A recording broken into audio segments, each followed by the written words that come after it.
Hello, good morning students, how are you? कैसे हैं बच्चे?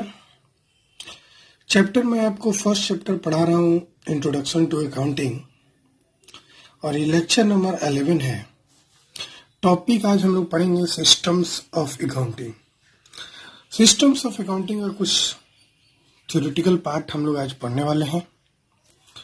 बच्चे एक बात याद रखिएगा, there are two systems of recording transactions in the books of account। जानते हैं बच्चे, हम लोग जो बिजनेस करते हैं, आप जो बिजनेस देख रहे होंगे, उस सारे बिजनेस में कुछ ना कुछ ट्रांजैक्शंस होते होंगे, लेन देन जिसको बोलते हैं। कुछ खरीदा जाता होगा, कुछ बेचा जाता होगा, किसी को रेंट दिया जाता होगा। अगर आपने भाड़े का दुकान ले रखा है तो इलेक्ट्रिसिटी बोर्ड को आप इलेक्ट्रिसिटी का पेमेंट दे रहे होंगे, वाईफाई कनेक्शन लिए होंगे तो इंटरनेट का बिल भर रहे होंगे, टेलीफोन कनेक्शन लिए होंगे तो टेलीफोन का बिल भर रहे होंगे, आपने स्टाफ रखा है तो उससे आप सर्विस ले रहे होंगे तो उसके बदले में आप उसे कुछ सैलरी दे रहे होंगे, वगैरह वगैरह। बिजनेस में अनगिनत ट्रांजेक्शन डेली के डेली वाइज होता है। एक बिजनेस जो स्टार्ट होता है ना, उसमें रोज रोज रोज कुछ ना कुछ ट्रांजैक्शन होते रहता है। उस ट्रांजैक्शंस को रिकॉर्ड करने के लिए हमारे पास दो सिस्टम है। उस ट्रांजैक्शंस को रिकॉर्ड करने के लिए हमारे पास दो सिस्टम है, ठीक है। एक सिस्टम वो है जिसका नाम है डबल एंट्री सिस्टम। एक सिस्टम वो है जिसका नाम है डबल एंट्री सिस्टम, और दूसरा सिस्टम है जिसका नाम है सिंगल एंट्री सिस्टम। यहाँ पे एल छुटा हुआ नोट कर लीजिएगा, सिंगल एंट्री सिस्टम। बच्चे, डबल एंट्री सिस्टम को हम लोग कंप्लीट रिकॉर्ड्स भी बोलते हैं, कंप्लीट सिस्टम ऑफ रिकॉर्डिंग भी बोलते हैं, और सिंगल एंट्री सिस्टम को इनकम्प्लीट सिस्टम ऑफ रिकॉर्डिंग भी बोलते हैं। इसको कंप्लीट बोलते हैं और इसको इनकम्प्लीट। नाम से ही मालूम है कि double entry system complete set of books of account को रिकॉर्ड करता है, single entry system incomplete recording करता है, पूरा चीज का रिकॉर्डिंग नहीं करता है। जरा हम लोग समझते हैं पहला डबल एंट्री सिस्टम आखिर होता क्या है, उसके बारे में पूरा डिटेल एनालिसिस हम लोग करेंगे। वैसे भी आपको बता दें, जब डबल एंट्री सिस्टम चैप्टर पढ़ाएंगे तो उस चैप्टर में और डिटेल में पढ़ेंगे। आज भी आपको थोड़ा बहुत हम बताएंगे, क्योंकि आप क्लास 11th में हैं और आपका भी शुरुआत का कुछ दिन चल रहा है, आपका आज 11th लेक्चर है, तो आप इतना जल्दी बहुत चीज नहीं सीख पाएंगे। जैसे कि आप सोचो ना, आप बच्चे थे, पहले आपको ABCD सिखाया गया, फिर आपको सेंटेंस बनाना सिखाया गया, पहले ABCD सिखाया गया, फिर आपने वर्ड्स बनाना सीखा, उस वर्ड से फिर सेंटेंस बनाना सीखा, फिर आप अर्थ निकालना सीखे। मतलब बहुत आगे का चीज है ना। अब तो आप बहुत लंबा लंबा पैराग्राफ वगैरह बहुत सारा चीज लिख लेते हैं अपने से। उसी तरह मैं आपको एक बात बताऊं, तो उसी प्रकार से बच्चे, जब आप 11th में कॉमर्स लिए हैं तो आपके लिए हर चीज आप देखे होंगे, एक एक वर्ड हम बता रहे हैं बच्चे, आपके लिए नया होगा। तो अभी आप मेरे साथ सिर्फ वर्ड्स को याद करिए, बस उसको याद कीजिएगा, बहुत हेल्प मिलेगा आपको आगे समझने में। अभी डबल एंट्री सिस्टम का सोचो, एक टॉपिक पढ़ा रहे हैं, आगे आपको एक चैप्टर ही पढ़ना है, तो सोचो ना कितना आप सीख पाएंगे। अभी तो सिर्फ नाम ही सीखिएगा, उस पर एक एक चीज पे एनालिसिस नहीं कीजिएगा। जब आप चैप्टर पढ़िएगा तो वहां पे आप ज्यादा एनालिसिस कीजिएगा। अभी थोड़ा नाम सीखिए, ठीक है बच्चे? तो आइए सिखाते हैं आपको। Double entry system of accounting is a system of accounting under which both debit and credit aspects of accounting are recorded. ठीक है, ये जो डबल एंट्री सिस्टम है अकाउंटिंग का, उसमें दो चीज को लिखा जाता है। एक होता है बच्चे, जरा रेड पेन हम इस्तेमाल करें आपको समझाने के लिए, कहा गया, मिल गया। एक होता है बच्चे डेबिट, आपने कभी पासबुक देखा है? पासबुक देखा है? हाँ, तो बच्चे मैं बोल रहा था कि आपने कभी पासबुक देखा है? मैं बात कर रहा हूँ पासबुक का। आपके पापा बैंक में जाते होंगे तो आप पासबुक देखते होंगे। अगर आज के डेट में आप पासबुक नहीं देखे होंगे तो एक बात आपको बता दें, आप में से बहुत बच्चा, आज का जो टेक्नोलॉजी का जमाना है, सबके पास इंटरनेट है, सबके पास मोबाइल है, तो आपने आपने बहुत सारा पेमेंट ऑनलाइन किया होगा। आपके पास पे फोन होगा, गूगल पे आप यूज कर रहे होंगे, है ना? ऐसा बहुत सारा ऐप आ गया है जिससे आप डेली का डेली, पेटीएम आप यूज करेंगे। आप तो पेटीएम जब से नरेंद्र मोदी की सरकार आई थी 2014 में, जब से ये इलेक्ट्रॉनिक मीडिया पे ज्यादा फोकस किया गया, ऑनलाइन ट्रांजैक्शन पे ज्यादा जोर दिया गया, तो आप देखे होंगे कि आप पेटीएम वगैरह बहुत सारा आप यूज भी कर रहे होंगे। मुझे मालूम है कि आप बहुत सारा यूज भी कर रहे होंगे, बहुत सारे देख रहे होंगे ये ऐप।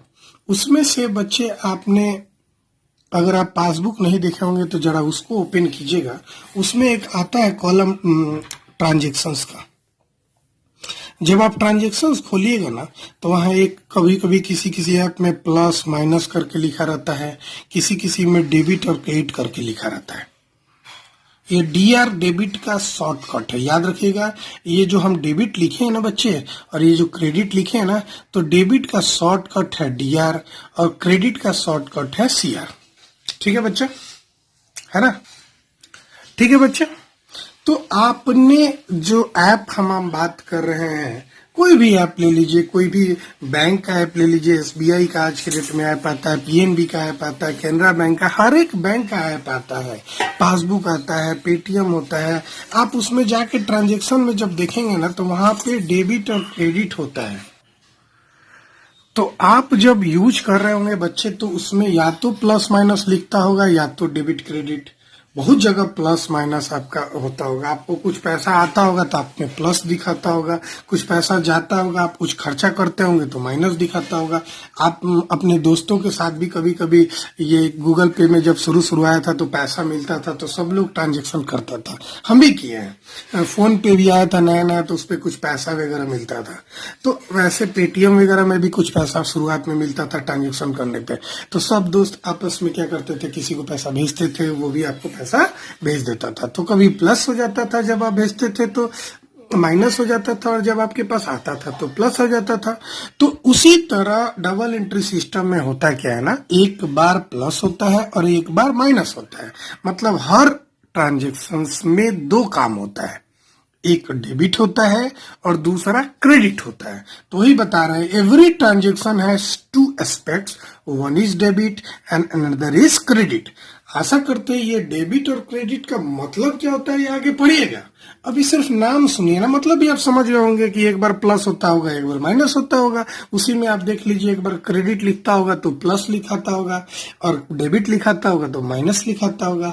आपके मोबाइल पे मैसेज आता होगा, आपके पापा का जो बैंक अकाउंट है उसमें मोबाइल जुड़ा हुआ रहता है, मोबाइल नंबर, उस पर मैसेज आता है कि इतना पैसा डेबिट हो गया, इतना मतलब हो गया कि उतना पैसा कट गया, इतना पैसा आ गया। तो वो तो बैंक का ट्रांजेक्शन है, तो हम बैंक के हिसाब से आपको डेबिट और क्रेडिट बताएं। आपके हिसाब से डेबिट और क्रेडिट मतलब आपके बिजनेस के हिसाब से डेबिट और क्रेडिट कुछ अलग होता है, बैंक के हिसाब से डेबिट और क्रेडिट कुछ अलग होता है। ठीक है, दोनों अलग अलग होते हैं। खैर, इस पे तुमको अभी चर्चा नहीं करना है, अभी आगे बहुत लंबा समय है, आपको ये सीख जाइएगा आप। अभी तो आप बस समझिए कि डेबिट और क्रेडिट दो नाम होता है, और ये दो नाम कहाँ होता है मैंने आपको डिटेल में बताया। हर एक ट्रांजेक्शन में होता है, पासबुक में दिखिएगा तो वहां भी डेबिट और क्रेडिट लिखा रहता है। ठीक है बच्चे, तो कहने का मतलब है जितना भी ट्रांजेक्शन्स करते हैं, रिकॉर्डिंग करते हैं उसको, तो वहां पे दो चीज होता है। एक ठो साइड को आप डेबिट करते हैं, एक ठो ट्रांजेक्शन्स में ही दो एस्पेक्ट जो होता है, तो एक को आप डेबिट करते हैं और दूसरे को आप क्रेडिट करते हैं। एक बात याद रखिएगा, नोट में कान खोल के याद रखिएगा बच्चे, डेबिट साइड का जो टोटल होता है ना, वो हमेशा क्रेडिट साइड के टोटल के बराबर होता है। मतलब total debit equal to total credit, अगर नहीं है तो इसका मतलब आप गलत कर रहे हैं। ऐसा इसलिए है कि आपके पास मान लो 100 रुपया है, तो 100 रुपया आप बैंक में जमा किए, यानी आप मान लीजिए आपके पास आपने नया नया गूगल पे इस्तेमाल किया है, गूगल पे में आपको कोई पैसा डाल दिया तो 100 रुपया आ गया, आप खर्चा कर दिए तो 100 रुपया चला गया, तो दोनों बराबर हुआ ना, डेबिट और क्रेडिट। अब जब तक आएगा नहीं, अब जाएगा नहीं, मतलब आपके पास पैसा होगा तभी तो आप किसी को दोगे, पैसा नहीं रहेगा तो कहाँ से दोगे? यानी हमेशा जितना आएगा उतना दोगे, जितना पैसा है उतना ही दे सकते हो। माइनस वाला जो होता है क्रेडिट कार्ड होता है, ठीक है, वो अभी हमें नहीं सीखेगा। खैर आगे बढ़ते हैं।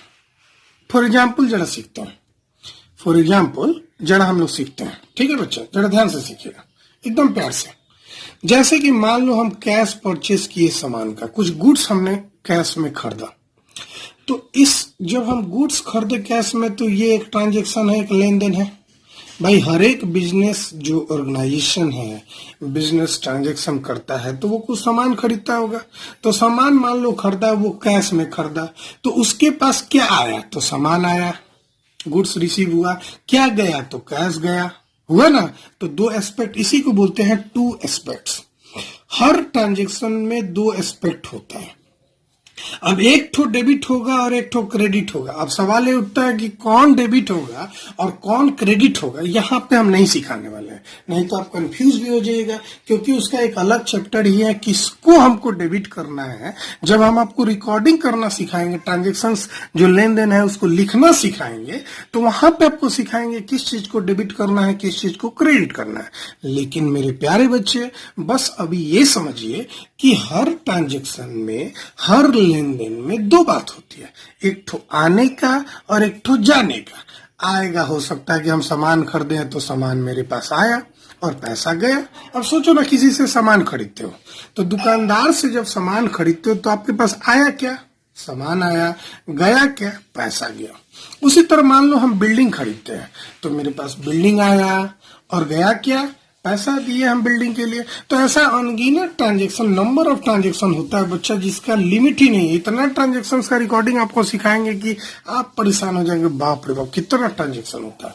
लेकिन मेरे प्यारे बच्चे, हर ट्रांजेक्शन में आपको दो ही बात निकल के आएगा, टू एस्पेक्ट्स उसी को बोलते हैं, दो बात निकल कर आएगा। एक तो आपके पास कुछ आएगा और एक आपके पास से कुछ जाएगा। यही दो बात होती है, हमेशा यही बात होती है, एक आने का और एक जाने का, ठीक है। in same way all the transaction has two aspects, one is debit and another is credit। अब उसी आने जाने में एक को आप डेबिट करते हैं और दूसरे को आप क्रेडिट करते हैं। हर एक ट्रांजेक्शन में, हर एक लेन देन में ये बात तो 100% फिक्स है कि एक डेबिट होगा तो दूसरा क्रेडिट होगा, एक ठो आएगा तो एक ठो जाएगा, ठीक है बच्चे। जरा आगे डिफिनीशन को देखते हैं। डिफिनीशन बोलता है, the system which recognizes and records both aspects of a transaction। कोई भी ट्रांजेक्शन का दोनों एस्पेक्ट्स का रिकॉर्डिंग करता है।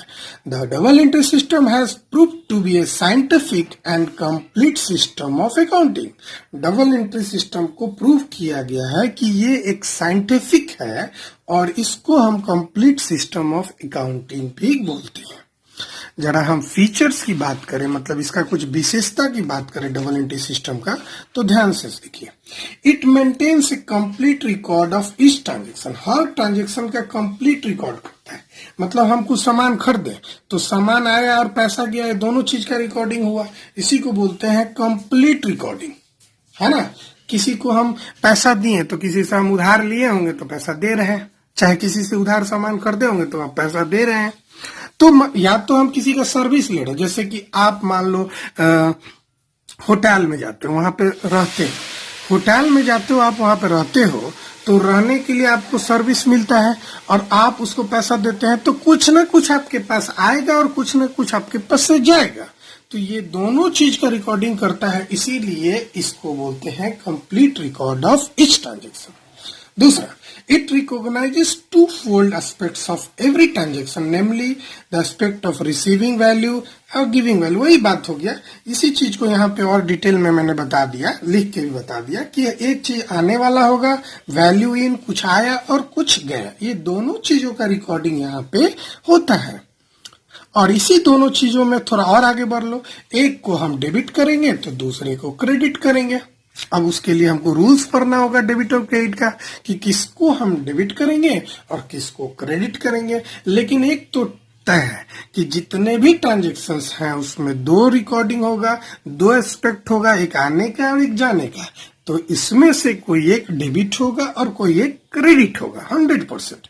और एक बात और जान लो, यहां भी लिख दिए हैं, total of all debit is always equal to total of all credit. अगर टोटल डेबिट आपका, डेबिट देखो शॉर्टकट, इस डेबिट का शॉर्टकट है DR और इस क्रेडिट का शॉर्टकट है CR। तो यानी याद रखिएगा, जब भी आप कहीं DR देखिएगा, CR देखिएगा, तो आपके दिमाग में ये वर्ड जरूर क्लिक करना चाहिए। DR का मतलब हो गया डेबिट और CR का मतलब हो गया क्रेडिट। मतलब हर एक ट्रांजेक्शन में दो बात होगी, एक डेबिट और दूसरा क्रेडिट, और सारे डेबिट इक्वल टू सारे क्रेडिट अवश्य होगा। आगे बढ़ते हैं, stages of double entry system. इसमें क्या क्या स्टेज से गुजरना पड़ता है डबल एंट्री सिस्टम के लिए, तो आप ये पढ़ चुके हैं। जैसे कि कैरेक्टरिस्टिक्स ऑफ अकाउंटिंग पढ़े थे, सेम चीज को मैं यहाँ बताने जा रहा हूँ। सबसे पहले तो हम ट्रांजेक्शन को रिकॉर्ड करते हैं। कहाँ पे रिकॉर्ड करते हैं? तो बच्चे जर्नल में करते हैं। अभी जर्नल क्या होता है, ये चैप्टर है बच्चे। बस इतना याद करो कि हर एक ट्रांजेक्शन को हम रिकॉर्ड करते हैं कहाँ पे? जर्नल में, ठीक है। और इस जर्नल को फिर हम क्लासिफाई करते हैं, और क्लासिफाई कहाँ पे करते हैं? इस जर्नल से उठा के हम लेजर अकाउंट में पोस्टिंग कर देते हैं। मतलब ये मान लो जर्नल है, इस जर्नल से उठा के हम एक दूसरे अलग अलग कॉलम बनाए हैं, उसमें जाके हम पोस्ट कर देते हैं, लिख देते हैं, उसी को बोलते हैं पोस्टिंग, ठीक है। तो सबसे पहले रिकॉर्डिंग, फिर हम क्लासिफाई करते हैं, फिर हम ट्रायल बैलेंस बनाते हैं। चूंकि ट्रायल बैलेंस एक कुछ इंपॉर्टेंट नहीं है, लेकिन ट्रायल बैलेंस इसलिए बनाते हैं ताकि हम जान सके कि कोई मेरा एडिशन सब्ट्रैक्शन कुछ छूटा तो नहीं है।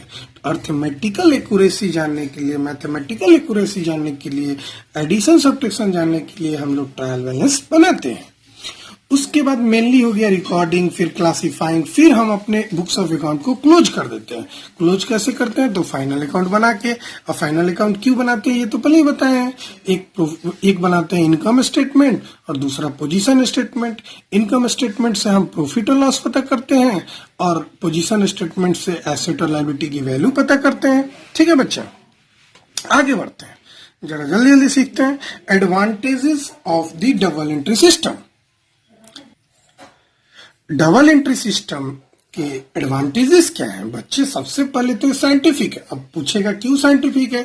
ये साइंटिफिक इसलिए है कि और जो दूसरा सिस्टम है उससे ये बेस्ट है, पहले बात।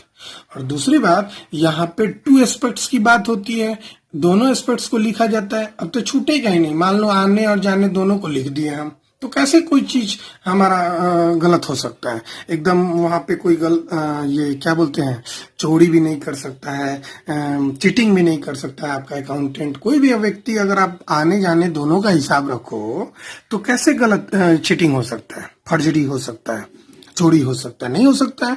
तो इन चोरी, फर्जरी, चीटिंग वगैरह पे भी कंट्रोल करता है, इसीलिए इसको हम साइंटिफिक सिस्टम मानते हैं। दूसरी बात, ये कंप्लीट रिकॉर्ड ऑफ ट्रांजेक्शन है। बिल्कुल भाई, आने और जाने दोनों का रिकॉर्ड करता है तो कंप्लीट हो गया ना। हम सिर्फ आने का रिकॉर्ड करते तो इनकम्प्लीट होगा, फिर सिर्फ जाने का रिकॉर्ड करते तो इनकम्प्लीट होता। लेकिन भाई यहाँ पे तो आने जाने दोनों का रिकॉर्डिंग हो रहा है, तो इसीलिए ये कंप्लीट रिकॉर्ड ऑफ ट्रांजेक्शंस है। तीसरी बात भाई, arithmetical accuracy of accounts is insured. यहाँ पे जो डबल एंट्री सिस्टम होता है बच्चे, DES, इसमें हम अर्थमेटिकल एक्यूरेसी आसानी से जान लेते हैं। हमारा क्या प्लस, मतलब कितना जोड़ के आया, कितना घटा, मतलब एडिशन सब्ट्रैक्शन कहीं गलत तो नहीं हुआ, कुछ छूट तो नहीं गया, वगैरह वगैरह जानने के लिए हम ट्रायल बैलेंस बनाते हैं। तो चूंकि ये डबल एंट्री सिस्टम में ट्रायल बैलेंस बनाना पॉसिबल है, डबल एंट्री सिस्टम में ट्रायल बैलेंस बनाना एकदम पॉसिबल है, क्योंकि यहाँ पे डेबिट और क्रेडिट दोनों होता है। तो सारे डेबिट को लिख दो, सारे क्रेडिट को लिख दो, दोनों बराबर होना चाहिए। अब यहाँ से पता चल जाएगा, अगर मान लो इधर कुछ छूट गया तो पता चल जाएगा ना कि क्या छूटा। ठीक है, तो यहाँ पे अरिथमेटिकल एक्यूरेसी हम जान पाते हैं। और एक और बात, हम यहाँ आसानी से प्रॉफिट और लॉस निकाल लेते हैं।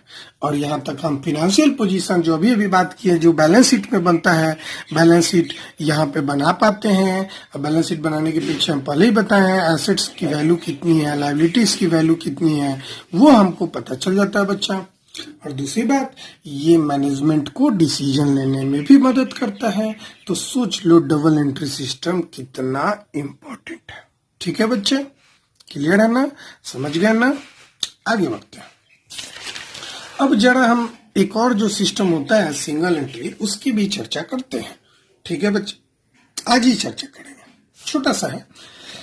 जो सिंगल एंट्री सिस्टम होता है, हम उसको अकाउंट्स फ्रॉम इनकम्प्लीट रिकॉर्ड्स बोलते हैं। अब सवाल ये उठता है कि इसका नाम सिंगल एंट्री सिस्टम क्यों पड़ा, या इसका नाम इनकम्प्लीट रिकॉर्ड्स क्यों पड़ा, और ये होता क्या है? इन तीनों का आंसर आपको अभी अभी तुरंत पता चलेगा।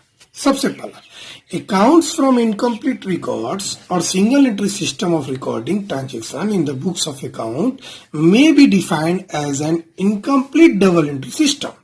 डबल एंट्री सिस्टम जो होता है ना, उसका कंप्लीट जानकारी नहीं रहता है, उसी को हम इनकम्प्लीट सिस्टम बोलते हैं, इनकम्प्लीट रिकॉर्ड्स बोलते हैं, या सिंगल एंट्री सिस्टम बोलते हैं, जहां पे डबल एंट्री सिस्टम फॉलो नहीं होता है।